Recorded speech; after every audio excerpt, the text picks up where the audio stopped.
সুবহানাল্লাহ বলছে, এই একবার সুবহানাল্লাহর বদৌলতে 70 বার সুবহানাল্লাহর সওয়াব আপনার আমলনামায় দিয়ে দিবেন। এক রাকাত নামাজ পড়বেন, ওই রাকাতের সওয়াব পাবে 70 রাকাত, একই 70। দান করবেন 1 টাকা। আল্লাহ যদি বলে থাকেন যে এমনি নরমালি 1 টাকা দান করলে 70 টাকা পাওয়া যায়, তাহলে রমজান মাসে যদি আপনি 1 টাকা দান করেন, এই 1 টাকা 70 তো এখনই পাইতেছেন, এই রমজানে 1 টাকায় 70,000 গুণ। আল্লাহু আকবার। এই রমজান মাস পাওয়ার ইচ্ছা আমাদের আছে না নাই? আছে। আমরা সবসময় দোয়া করব, আল্লাহুম্মা বারিক লানা ফি রজব ওয়া শাবান ওয়া বাল্লিগনা রমাদান। আল্লাহ রমজান পর্যন্ত আমাদের হায়াতকে বাড়ায় দেন। রমজান পাইয়া শুধু রমজানের হায়াত পাওয়ার জন্য দোয়া করব, কিন্তু রমজানের হায়াত যদি পাই, এই রমজানকে আমরা আমাদের নিয়ামত স্বরূপ গুনাহ মাফ করার একটা ট্রাম্প কার্ড হিসাবে ব্যবহার করতে হবে। রমজান পাইয়া যদি আমরা ব্যবসা বাণিজ্য আর কিসিমের দুনিয়ার কাজের মধ্যে ব্যস্ত হয়ে যাই, তো রমজান আমাদের বৃথা। রমজান পাইয়া নিজে মাসুম বানাইতে হবে। এই রমজান মাস এমন মাস যে রমজান মাসে যত বড় পাপিষ্ঠই হই না কেন, কারণ আমরা তো এমনিতেই পাপিষ্ঠ, কারণ আল্লাহ পাক রব্বুল আলামিনের হুকুম আমরা সঠিক পন্থায় মানতে পারি না। সাহাবায়ে কেরাম যেমনি আল্লাহ পাক রব্বুল আলামিনের বিধানকে পালন করেছে, এর 10 ভাগের 1 ভাগ আমরা মানতে পারি না। একটু আমল করা আসলে আমাদের মধ্যে শয়তানের ওয়াসওয়াসা ঢুকে যায়, এই আমলটাকে আমরা বাতিল বানাই নেই। আমলটা হবে আমার নমনীয়তা, আমলটা হবে আমার শান্তি, আমলটা হবে আমার দিলের প্রশান্তি, আমলের মাধ্যমে আমার টেনশন দূর হবে, আমলের মাধ্যমে আমার পেরেশানি দূর হবে, আমলের মধ্যে আমার মন হবে মনে পরিপূর্ণতা। অথচ আমলের মধ্যে যে টেনশন নিয়ে আসি, এর থেকে দ্বিগুণ টেনশন নিয়ে আমরা বাড়িতে ফিরি। এই জন্য আল্লাহ রাসূল সাল্লাল্লাহু আলাইহি ওয়াসাল্লাম বলেন যে রমজান মাস পাইয়া যদি তোমরা গুনাহকে মাফ করাইতে না পারো, তোমার মতো হতভাগা, তোমার মতো নালায়েক দুনিয়ার জমিনের মধ্যে আর কেউ হতে পারে না। আল্লাহ পাক রব্বুল আলামিন বলেছেন যে রমজানের প্রস্তুতি তোমরা শাবান মাস থেকে গ্রহণ করো। রমজানের প্রস্তুতি শাবান মাস থেকে তোমরা গ্রহণ করো, কারণ এই রমজানে তোমাদেরকে বেশি ইবাদত করতে হবে। এই রমজান মাসের মধ্যে কিছু গুরুত্বপূর্ণ দিক রয়েছে, যা সবথেকে জোরালো হাদিসের মধ্যে বলা হয় রমজানের শেষ দশকে বেজুর রাতের মধ্যে অতিবাহিত হয়। এই বেজুর রাতের মধ্যে যে কোনো একটা রাত হবে লাইলাতুল কদর। ইন্না আনজালনাহু ফি লাইলাতুল কদর। একটা রাত হবে বেজুর রাত, যে একটা রাত যদি বান্দা ইবাদত করতে পারে, এক রাতের বদৌলতে বান্দার তামাম জিন্দেগি পুরো মাফ করে দিবেন। সুবহানাল্লাহ। আমরা শুধু গুনাহ মাফ করার হাদিসটাই বেশি শুনি, আমরা অল্প আমলে জান্নাতে বেশি যাওয়ার হাদিসগুলো সবথেকে বেশি শুনি, কিন্তু বান্দা অল্পতে যে আল্লাহর আদালতে ধরা খেয়ে যাইব, এই হাদিসগুলো আমরা কমই শুনি। কারণ জান্নাতে যাওয়ার হাদিসগুলো বেশি প্রচলিত করার কারণ হলো বান্দাকে নামাজের প্রতি, ইবাদতের প্রতি আগ্রহ জমানো। আমরা যদি ইবাদতের মধ্যে নিজেকে আগ্রহ করতে না পারি, আগ্রহ জমাইতে না পারি, তাহলে তো আমরা আমাদের নিজের প্রতিপূর্ণ ইবাদতটা মাওলার সামনে পেশ করতে পারবো না।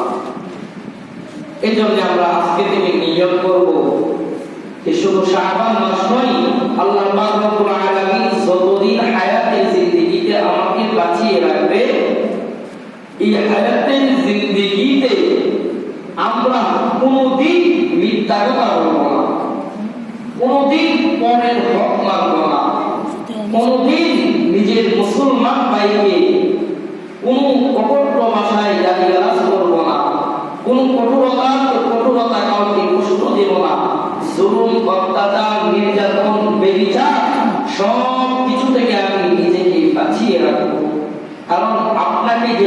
সামান্য আমলে জান্নাত দিবেন আল্লাহ, তেমনি সামান্য আমলে সামান্য ভুলের কারণে আল্লাহ আপনাকে জান্নাত থেকে মাহরুম করে জাহান্নামে নিতে বলে না। এই জন্য আল্লাহ রাসূল সাল্লাল্লাহু আলাইহি ওয়াসাল্লাম সবথেকে বেশি চিন্তিত ছিলেন জাহান্নামকে, যে আমার উম্মতগণ না জানি কোন ভুলের কারণে জাহান্নামের মধ্যে আটকায় আছে। আল্লাহ পাক রব্বুল আলামিন যখন জাহান্নামকে বানাইছেন, জাহান্নাম শব্দটা শুধু আমরা মুখ দিয়া শুনি, জবান দিয়া শুনি, জাহান্নাম জাহান্নাম জাহান্নাম, কিন্তু আসল জাহান্নামটা কত ভয়াবহ সেটা আমরা কোনদিন কল্পনা করি। আমরা যেরকম সুসংবাদ শুনি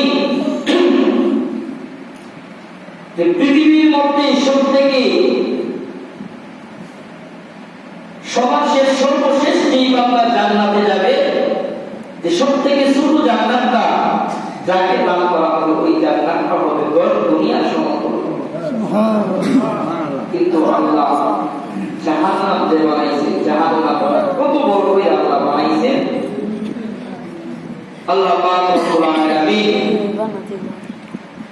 জিবরাইল আমিনের মাধ্যমে যখন নবী মুহাম্মদ রাসূলুল্লাহ সাল্লাল্লাহু আলাইহি ওয়াসাল্লামের নিকটে ওহী পাঠাইছেন, তখন জিবরাইল আমিন আল্লাহ রাসূলের নিকটে বারবার আসা যাওয়া করতেন। একদিন থেকে জিবরাইল আমিন পেরেশানিগ্রস্ত। কেউ যদি চিন্তিত থাকে তার চেহারার মধ্যে তাকাইলে বোঝা যায় ওই বান্দারা চিন্তিত, চেহারায় সাক্ষী দিয়ে যাবে খুশি না বেজার। তো দেখবেন আপনি জবান দিয়ে কিছু বলার প্রয়োজন নাই, আপনার মহব্বতের নাম করে গেলে জিজ্ঞাসা করবেন কি গো ভাই আজকে মনে হয় আপনি চিন্তিত, কারণ চিন্তার চাপ আপনার চেহারার মধ্যে বেশি আসছে। জিবরিল আমিন চিন্তিত পেরেশানিত অবস্থায় আল্লাহ রাসূল সাল্লাল্লাহু আলাইহি ওয়াসাল্লামের নিকটে উপস্থিত হন। পয়গম্বর আলামিন ডাকে কয়, ও ভাই জিবরিল,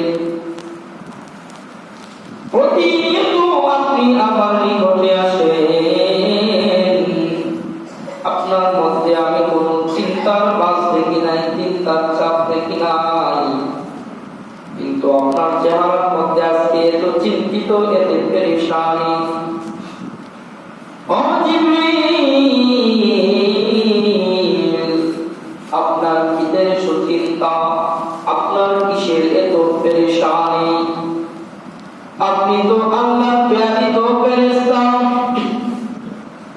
আল্লাহ পাক রব্বুল আলামিনের দরবারে আপনার কোনো হিসাব নাই।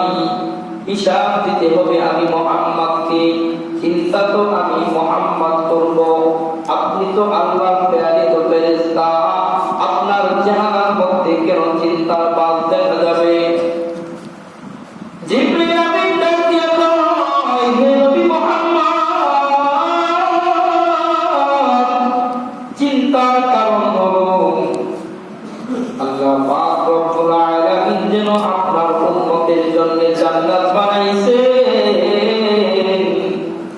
জান্নাত দেখে আমার মনটা আনন্দিত হয়ে গেছিল। জান্নাতের মধ্যে মালিক এত এত নিয়ামত, এত এত অপরন্ত নিয়ামত রেখেছেন, যেই জান্নাতের সুস্বাস্থ্য শান্তি নিয়ামত দুনিয়াতে সামান্য কোনো আল্লাহ দান করে না। কিন্তু আপনার উম্মতের যদি একবার পেট ভরে খায়, তো মনে হয় আপনার উম্মতের জান্নাতের মধ্যে বসবাস করতেছে, তো আনন্দ তো উপলব্ধি করে। জান্নাত দেখে যখন আমি এত বেশি খুশি হয়েছি, কিন্তু আল্লাহ জান্নাতের বিপরীতে আল্লাহ জাহান্নাম বানাইছে। আল্লাহ পাক রব্বুল আলামিন যখন জাহান্নাম বানাইছে, জাহান্নাম দেখে আমি জিবরিল পেরেশানিত হয়ে গেছি। আল্লাহ জাহান্নামকে এত ভয়ঙ্কর রূপে বানাইছে, শুধু ভয়ঙ্কর রূপে বানাই নাই, জাহান্নামের মধ্যে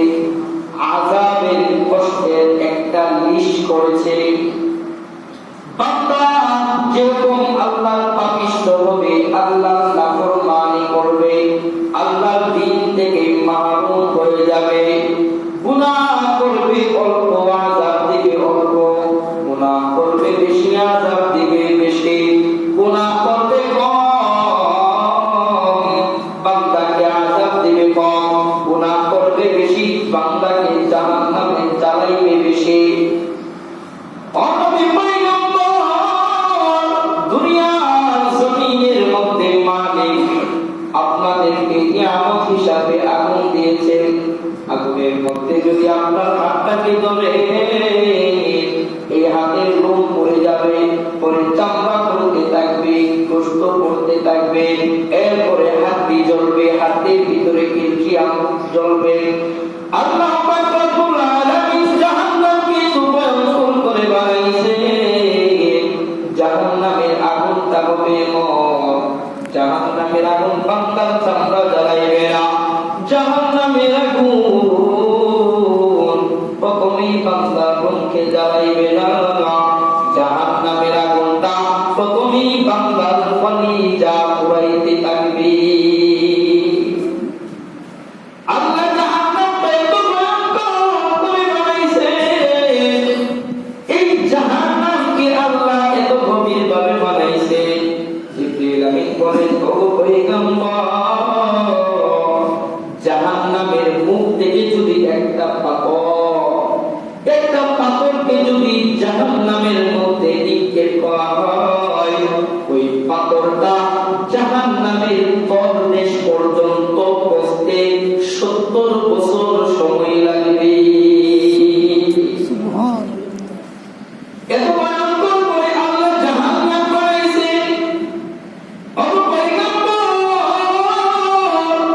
জাহান্নামটা শুধু এত গভীরভাবে বানাই নাই, জাহান্নামটা আল্লাহ শুধু এত গভীরভাবে বানাই নাই, জাহান্নামটা আল্লাহ এত বড় করে বানাইছে। দুনিয়া থেকে বলা হয় সূর্যটা বড়, চন্দ্রটা বড়। এই এত বড় চন্দ্র সূর্য যদি জাহান্নামের মধ্যে নিক্ষেপ করা হয়, এই জাহান্নামের মধ্যে অবিলয় চন্দ্র সূর্যটা হারিয়ে যাবে। এত বড় করে আল্লাহ জাহান্নাম বানাইছে।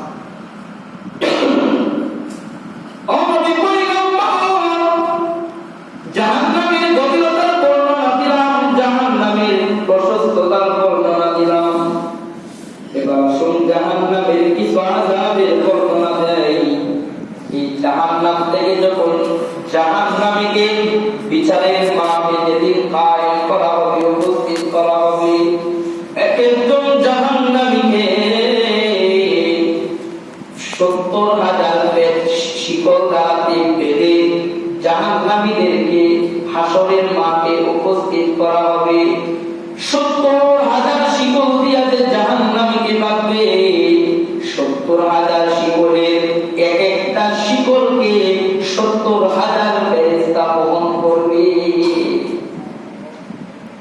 বলতে পারে আমার দেহটা তো আকারে ছোট, 70,000 শিকল দ্বারা কেমনে বাঁধবে? আল্লাহর কুদরতের মাধ্যমে আপনার চেহারা, আপনার শরীরকে আল্লাহ লম্বা বড় করে দিবে। জাহান্নামের চামড়াকে 100 থেকে 126 ফুট পর্যন্ত মোটা করে দিবে, যেন জাহান্নামের আযাবটা ভয়াবহ হয়, তীব্র হয়। শুধু তাই না, জাহান্নামের আযাবের রিজিকের মধ্যে আমি তাকাইয়া দেখি, জাহান্নামের মধ্যে যেরকম আজকে একটু শাস্তি দিছে, কালকে মনে হয় শাস্তি কমবে না। আজকে আপনাকে যতটুকু কষ্ট দিয়েছে, আজকে আপনাকে যতটুকু শাস্তি দিয়েছে, এরপরের দিন আপনার শাস্তির তীব্রতা আরো বাড়তে থাকবে। এরকম ধারাবাহিকভাবে এক একটা দিন পার হবে, এক একটা দিন যাবে, আর জাহান্নামের তীব্রতা বাড়তে থাকবে, আর জাহান্নামীগণ চিল্লাইতে থাকবে, জাহান্নামীগণ মালিককে ডাকবে। কিন্তু আমার মালিক হয়ে যাবে আমার মালিক ওই দিন জাহান্নামীদের ডাক কি শুনবে না। আমার মালিক ওই দিন প্রভুকার রাগান্বিত হয়ে থাকবে।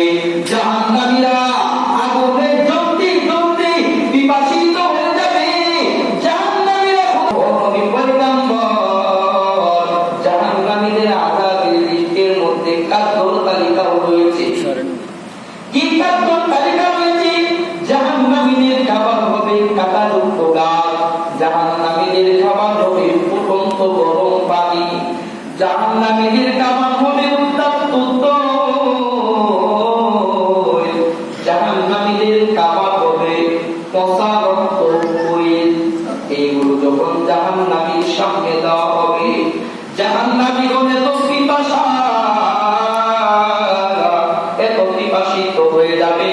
এই গরম তৈল, এই গরম ফুটন্ত পানি জাহান্নামীরা খেতে থাকবে। জাহান্নামীরা যখন এই গরম তেল, ওই গরম পানি, কাদাযুক্ত গাছগুলো পিপাসা অবস্থায়, খিদা অবস্থায় পান করবে।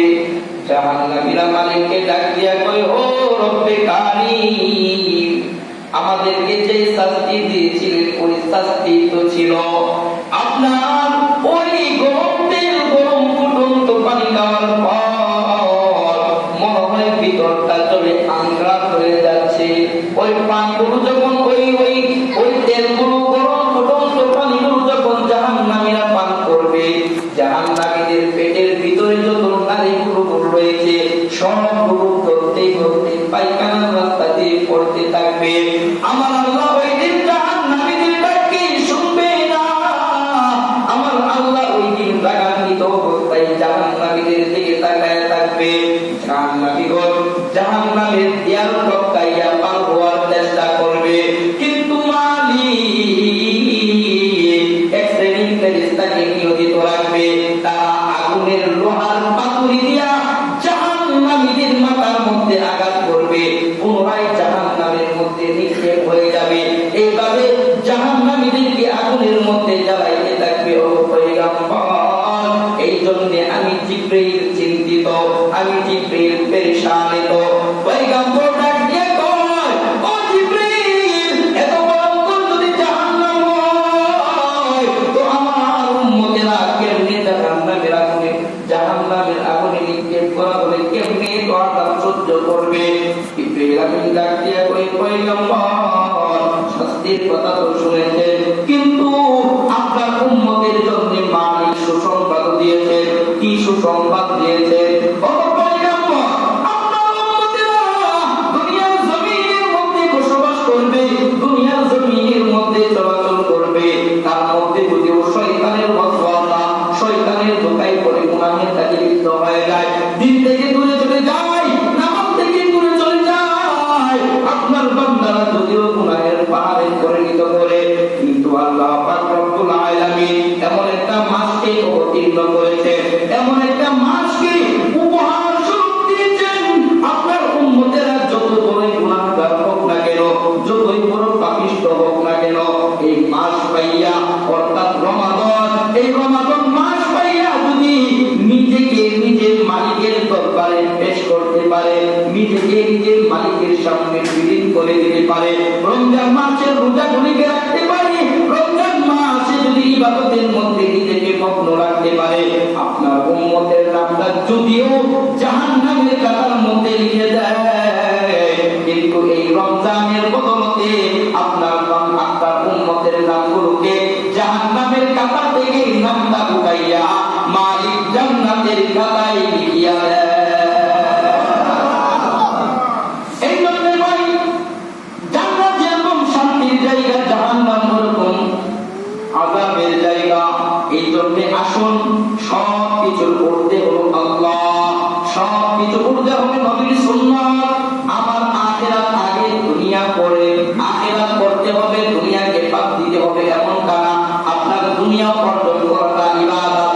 গত সপ্তাহে বলেছিলাম যে আপনি যে হাটে বাজারে রুটে ঘাটে জমিনে চাকরি ব্যবসা বাণিজ্য করেন, সবগুলাই হবে আপনার ইবাদত যদি ইসলামের নীতিমালার উপরে নিজেকে পরিচালনা করেন। আপনি যে জমিনের মধ্যে কাজ করতেছেন স্ত্রী সন্তানদের মুখে খাবার এরকম তুলে দেওয়ার জন্য, সেটাও হবে আপনার ইবাদত যদি আপনি নিজেকে দ্বীনের উপরে অবিচল রাখেন। তাহলে ভাই, সব কিছুর মূল হলো আমার ইবাদত, সব কিছুর মূল হলো আমার নামাজ। আগে নামাজ, পরে কাজকর্ম, আগে ইবাদত, পরে আমার দুনিয়া, আগে আখিরাত, পরে আমার দুনিয়া। আখিরাতের জিন্দেগি চিরস্থায়ী, দুনিয়া হলো ক্ষণস্থায়ী। তাই ক্ষণস্থায়ী জিন্দেগির চিন্তা করে চিরস্থায়ী জিন্দেগির চিন্তা হলো আমার আগে। কত মানুষ দুনিয়া থেকে চলে গেছে, শত শত বছর হয়ে গেল, আর ফিরে আসে না।